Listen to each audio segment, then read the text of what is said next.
இதுவரை சிந்திக்காத புதிய கோணத்தில் ஒரு திரைப்படம் உருவாகியிருக்கின்றது. அது ரணம் அறம் தவறேல்.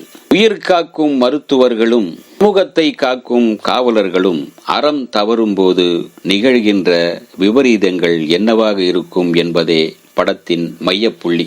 இதுவரை நகைச்சுவையில் கலக்கி கொண்டிருந்த வைபவ் கொஞ்சம் சீரியஸாக, அதே சமயத்தில் கொஞ்சம் த்ரில்லரான கதைக்குள் ஒரு மாறுபட்ட சிந்தனை ஓட்டத்தோடு நடித்திருக்கும் படம் ரணம் அறம் தவறேல்.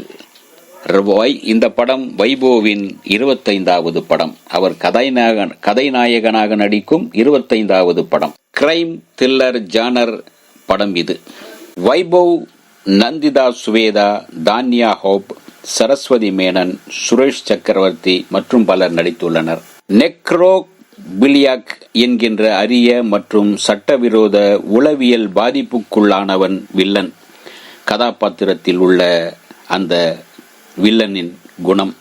நந்திதா சுவேதா பள்ளியில் படிக்கும் தன்னுடைய மகளுடன் வசித்து வருகின்றாள். நாளை பிறந்த நாள் என்றால் அன்றைக்கு இரவே தனக்கு மறுநாள் என்ன தேவை என்று சொல்லிவிட்டு வந்திருப்பார்.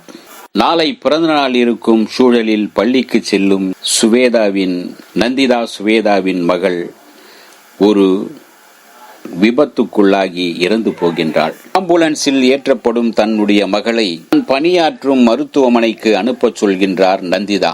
அந்த மருத்துவமனையோ நந்திதாவின் மகள் இறந்து விட்டாள் என்று அவளை மார்ச்சுவரியில் கொண்டு போய் போட்டு விடுகிறார்கள். அவளை யார் மார்ச்சுவரியில் போடச் சொன்னது என்று அலறி அடித்துக் கொண்டு மார்ச்சுவரியில் போய் பார்க்கின்றாள்.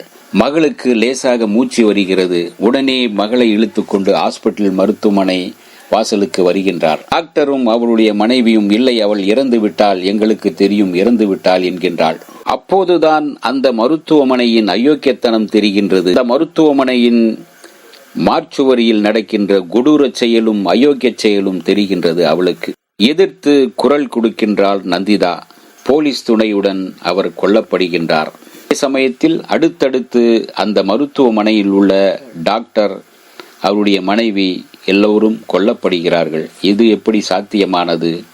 நந்திதாவே மீண்டும் வந்து இந்த கொலைகளை செய்தார் என்று சொல்கின்றார் வைபவ்.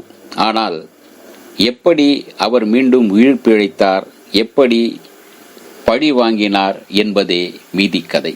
இப்படியும் மனிதர்கள் கொடியவர்களாக, மிருகங்களாக இருப்பார்களா என்றுதான் அந்த கிளைமாக்ஸை பார்க்கும்போது ஒவ்வொருவருக்கும் தோன்றும். எனக்கும் அப்படி தோன்றியது. இவ்வளவு கொடூரமான கிளைமாக்ஸ் அது. அந்த கிளைமாக்ஸ் பார்த்த பிறகு திரைக்கதையில் உள்ள அந்த புதுமையும் அந்த விறுவிறுப்பும் படத்தில் நம்மை ஒன்றிவிட செய்து விடுகின்றது. புதியவரான இயக்குனர் ஷெரீப் நிமிர்ந்து நிற்கின்றார்.